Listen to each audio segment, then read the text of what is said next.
Okay, so I think breakup of Pangaea and continental drift वाले part में कोई भी प्रॉब्लम नहीं होगी। तो ये हमारा सेकेंड वाला जो पार्ट था उसके आगे का इस लेक्चर में हम लोग वो कंप्लीट करेंगे, जो हमारा प्लेट टेक्टोनिक। ओके, सो इससे पहले इसको दो पार्ट में कवर करेंगे क्योंकि काफ़ी बड़ा चैप्टर है, इसमें एक्सप्लेन करने के लिए काफ़ी चीज़ें हैं। तो फर्स्ट में हम बेसिक अंडरस्टैंडिंग देखेंगे प्लेट टेक्टोनिक्स की, एंड सेकेंड में types of plates boundary. Okay, so plate tectonic जैसे हम लोग पहले पढ़ते थे उसी मॉड्यूल में पढ़ेंगे। और क्या मांगर बुक देखिए आपके लिए मेनली इम्पॉर्टेंट किस लिए होती है, जब आपको फास्ट रिवीजन करना होता है सारी चीज़ों का, तो बांगर सर की बुक बहुत अच्छी है, तो उस वजह से हम लोग ये एक्सप्लेन कर रहे हैं। Okay, so the theory of plate tectonic has evolved from Harry Hess concept of seafloor spreading.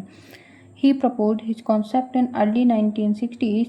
The Hess hypothesis was accepted when Wien and Matthew used it in explaining linear magnetic anomalies of the ocean basin.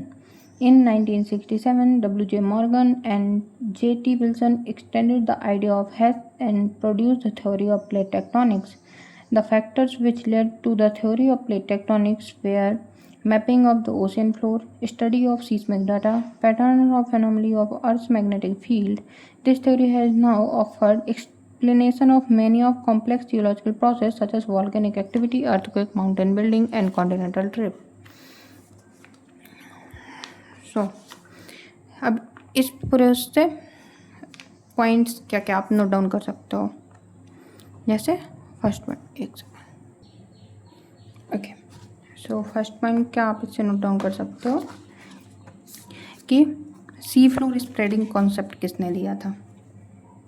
सी, ये वाला sea floor spreading किसने दी, Harry हेस। इस तरह से ना छोटे छोटे notes आप बनाते चलो, वो काफ़ी हेल्पफुल रहते हैं आपके रिविजन्स के टाइम। फिर ये हैरी हेस ने कब सी फ्लोर स्प्रेडिंग का कॉन्सेप्ट दिया था, 1960s में, और ये एक्सेप्ट कब हुआ था, जब वाइन एंड मैथ्यू ने एक्सप्लेन किया था लीनियर एंड मैग्नेटिक एनोमली को। सो दूसरा आपका आ गया लीनियर मैग्नेटिक एनोमली। ये नया रूल स्टार्ट कर दिया, कई एग्ज़ाम्स में क्या हो रहा है, साइंटिस्ट के नेम पूछ ले रहे हैं। पहले कम क्वेश्चन आते थे, अब ज़्यादा आ रहे हैं, तो अब ना इसको जैसे कोई भी कॉन्सेप्ट पढ़ रहे हो तो याद रखा करो किसने दिया था। सो वाइन एंड मैथ्यू, ये दोनों हो गया। अब थर्ड, इन्होंने क्या एक्सप्लेन किया था, linear magnetic anomaly of the ocean, जो हम लोगों ने मैग्नेटिक एनोमली पढ़ी थी, जो कि सरफेस होती है कॉन्टिनेंटल फ्लोर में, और ये जो सी फ्लोर स्प्रेडिंग वाला टॉपिक था उस पर पढ़ा था हम लोगों ने, जैसे पहले वाला लेक्चर था वो आप देख लें, आपको सी फ्लोर स्प्रेडिंग पूरी तरह समझ आ जाएगी। और जब सी फ्लोर स्प्रेडिंग समझ आएगा तो ही आपको प्लेट टेक्टोनिक समझ आएगी। ओके, क्योंकि इंटरलिंक टॉपिक है दोनों। फिर in 1967, W. J. Morgan and J. T. Wilson extended the idea of Hess. जो हैस ने सी फ्लोर स्प्रेडिंग का आइडिया दिया था उसको W. J. Morgan और J. T. Wilson ने, तो किसने, W. J. Morgan and J. T. Wilson, इन्होंने इस आइडिया को सी फ्लोर पे एक्सटेंड किया और प्लेट टेक्टोनिक का कॉन्सेप्ट दिया। क्या दिया, plate tectonic.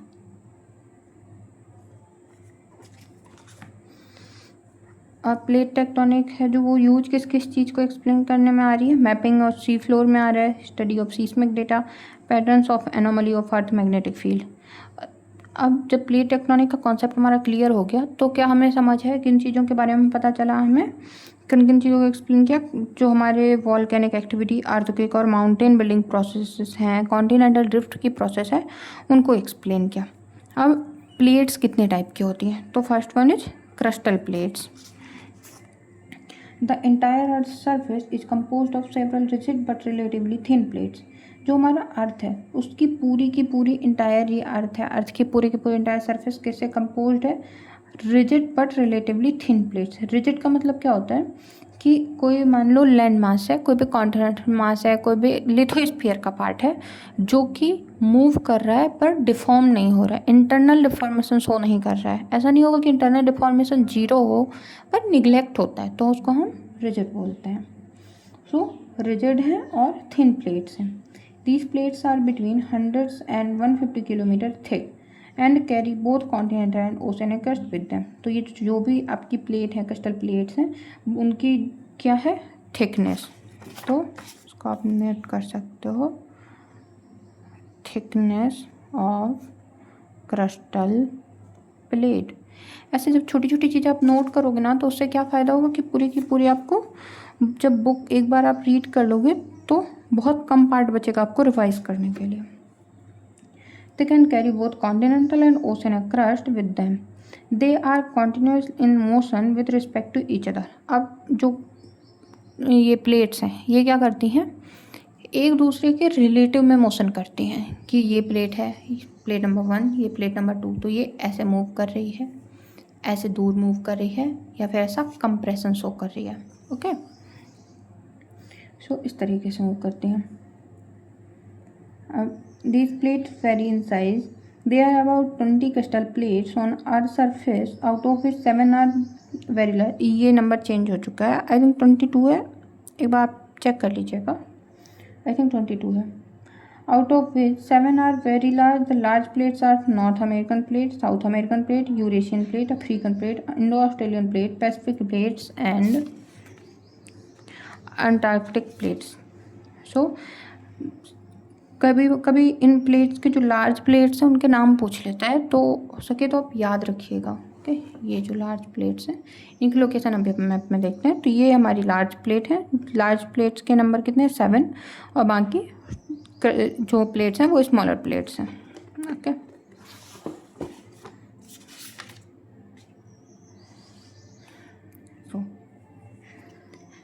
These place separated by ridge, transform, faults and trench. अब रिज कहाँ बनेगी, फॉल्ट कहाँ बन रहा है, ट्रेंच कहाँ बन रही है, वो हम लोग आगे डिस्कस करेंगे। इसमें पहले आप एक रिलेटिव लोकेशन देख लीजिए कि कहाँ पर कौन सी प्लेट है। Okay, so first one is Eurasian plate, Europe and Asia, Eurasian plate first one. Second one is Pacific plate, ये पैसिफिक ओशियन, ये पैसिफिक ओशियन, दोनों मिला करके ये क्या है, अपनी अर्थ तो ये ग्लोब है ना स्फीयर शेप में, उसको बीच से कट करके हम लोग ये बनाते हैं उसका रिप्रेजेंटेशन। तो यहाँ भी पैसिफिक ओशियन आएगा, यहाँ भी पैसिफिक ओशियन आएगा, तो ये हो गई प्लेट 2। और फिर प्लेट 3 है North American plate, America, North America. Plate 4 South American plate. Plate 5 Nazca plate. Plate 6 Antarctica plate. Plate 7 African plate. Plate 8 Australian plate and plate 9 Philippines plate. तो ये हो गई रिलेटिव लोकेशन की, कहाँ पर क्या है। ओके, अब this plate slides over a partially molten plastic layers called asthenosphere. The asthenosphere occurs below the lithosphere in the upper mantle at the depth of 100 to 200 kilometers. Okay, 1.4। ये देखिए, ये diagram में दिखाया गया है कि कैसे प्लेट्स मूव करें। ये प्लेट है, ये सबडक्ट कर रही है, ये मेंटल हॉटस्पॉट है जो कि मूव करता हुआ दिख रहा है। ओके,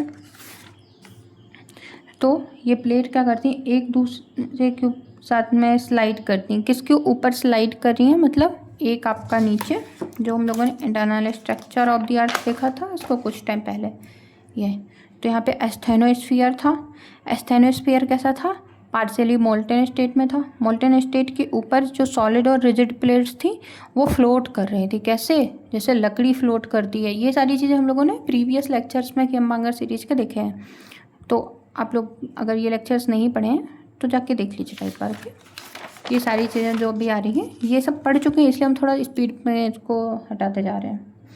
सो एस्थेनोस्फीयर के ऊपर लिथोस्फीयर की प्लेट्स हैं वो मूव कर रही हैं। एस्थेनोस्फीयर की डेप्थ क्या है, 100 to 200 kilometre. In this zone the velocity of shear wave drop to a minimum. अब क्यों ड्रॉप होती है शियर वेव की velocity, shear wave means S wave. S wave की वेलोसिटी ख़त्म कहाँ हो जाती है, एस वेव किस में ट्रैवल नहीं कर पाती है, जब कैसा मीडियम हो, लिक्विड मीडियम हो, मोल्टन स्टेट हो, और ये कैसा है, पार्शियली मोल्टन, तो एस वेव की वेलोसिटी क्या होगी, मिनिमम हो जाएगी।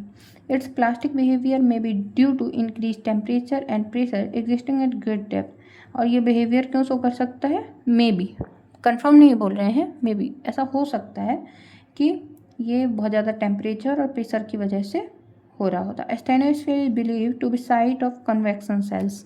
कन्वेक्शन सेल्स क्या होती हैं, देखो ये कोर है, ये आपकी लिथोस्फेरिक प्लेट्स हैं, और ये बीच में मोल्टन पार्ट्स हैं।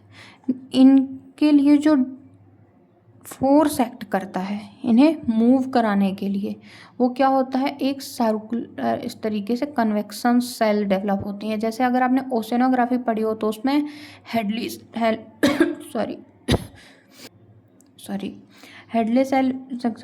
बनती हैं जो, तो उनमें क्या होता है, एक जगह से फोर्स जनरेट होता है ऐसा, और वो इस पर्टिकुलर डायरेक्शन मूव कर रहा है, फिर नीचे सबडक्ट कर जा रहा है, एक बार राइज कर रहा है, मूव कर रहा है, सबडक्ट कर रहा है इस तरीके से, और फिर ये मूव करके फिर राइज कर रहा है, तो ये सेल का फॉर्मेशन करती हैं। इस सेल को क्या बोलते हैं, कन्वेक्शन सेल, जो कि यहाँ पर बन रही होती हैं स्टेनोस्फीयर में। ओके, नेक्स्ट टॉपिक है हमारा प्लेट बाउंड्रीज। इसको एक्सप्लेन इस पे करते हैं, टाइप्स हम लोग नेक्स्ट लेक्चर में देखेंगे, वरना बहुत बड़ा हो जाता है। Okay, so almost all seismicity, volcanicity and tectonic activity is localized around plate margin. Hence, boundaries between different plates are of particular interest. तो जितनी भी हमारी सीस्मिक एक्टिविटी, वॉल्केनिक एक्टिविटी या टेक्टोनिक एक्टिविटी हैं, वो प्लेट मार्जिन्स के surround में ही होती हैं। जहाँ जहाँ प्लेट मार्जिन है, मार्जिन जैसे ये है बाउंड्रीज, जब दो प्लेट्स की बाउंड्री जहाँ पर है उसको मार्जिन बोलेंगे। मतलब एक प्लेट है तो वो मार्जिन, और जब दो प्लेट है उनको बाउंड्री। ओके, अभी आगे आएगा ये। So hence the boundary between different plates are particular. अब हमारे पास में जो बीच का एरिया है वहाँ पर अगर कोई एक्टिविटी दिख रही है, वॉल्केनिक एक्टिविटी, तो वो हॉटस्पॉट की वजह से हो सकती है, पर वो कम है कंपैरेटिवली जो हमारी बाउंड्रीज पे दिख रही हैं। ये जो बाउंड्री है ये एक्टिव रीजन होता है। एक्टिव रीजन होने की वजह से हम इनके बारे में ज़्यादा अच्छे से स्टडी करते हैं।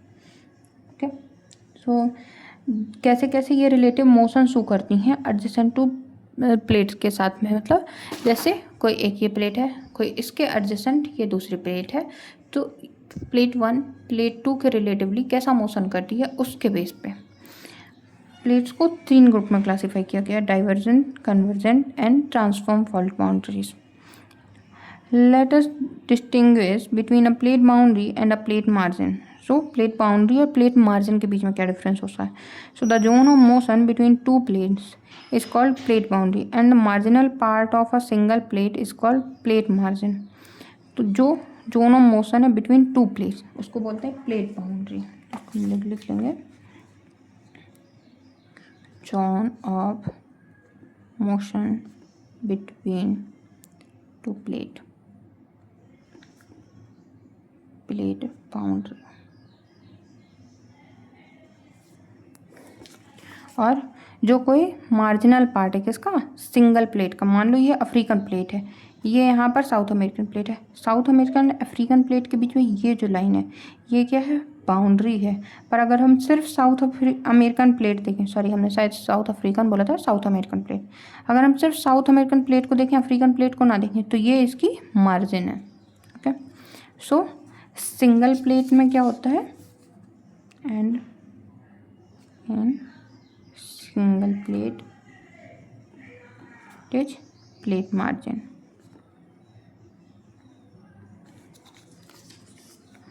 To plate margin meet at a common plate boundary. अब जब दो प्लेट मार्जिन होंगी सिंगल सिंगल की, तो वो क्या होंगी, एक कॉमन प्लेट बाउंड्री। जैसे ये साउथ अमेरिकन प्लेट मार्जिन है और इस साइड से देखें तो अफ्रीकन प्लेट मार्जिन है, पर ये दोनों मीट कहाँ पर हो रही हैं, साउथ अमेरिका और अफ्रीकन प्लेट बाउंड्री के बीच में। ओके, तो ये हो गया मार्जिन और बाउंड्री के बीच का डिफरेंस। अब जो ये प्लेट बाउंड्रीज हैं तीनों, इनका बेसिक्स क्या है, जब एक लिथोस्फेरिक प्लेट ये है, एक ये, जब ये दोनों एक दूसरे से दूर जा रही हैं, डाइवर्जेंट मोशन शो कर रही है, तो ये डाइवर्जेंट प्लेट बाउंड्रीज। जब ये दोनों कंप्रेस हो रही हैं, एक दूसरे के पास आ रही हैं, तो उसको क्या बोलेंगे, कन्वर्जेंट। और जब एक दूसरे से मूव कर रही हैं, घिसटते हुए मूव कर रही हैं, अपने लैंग्वेज में बोल सकते हैं, तो वो ट्रांसफॉर्म बाउंड है। जैसे मान लो ये 2 प्लेट है, ओके। अब ये 2 प्लेट इस तरीके से दूर जा रही हैं, डाइवर्जेंट। ये 2 प्लेट इस तरीके से करीब आ रही हैं, कन्वर्जेंट। और ये दोनों प्लेट जब इस तरीके से मूव कर रही हैं, एक दूसरे से घिसटते हुए मूव कर रही हैं, तो ट्रांसफॉर्म फॉल्ट बाउंड्रीज। इसके आगे का जो लेक्चर है हम पार्ट 2 में अपलोड करते हैं, तो आप उससे पढ़ लीजिएगा। और इस वाले लेक्चर का आपका होमवर्क है कि जो अपने इंटरनल स्ट्रक्चर ऑफ अर्थ में प्लेट जो बाउंड्रीज लेयर पड़ी थी, जैसे मोहो गुटेनबर्ग, उनको आपको लिखना है कि किस डेप्थ पे थी और कौन सी बाउंड्री थी, किस किस को सेपरेट कर रही है और कौन सी boundary. Okay, so thank you very much.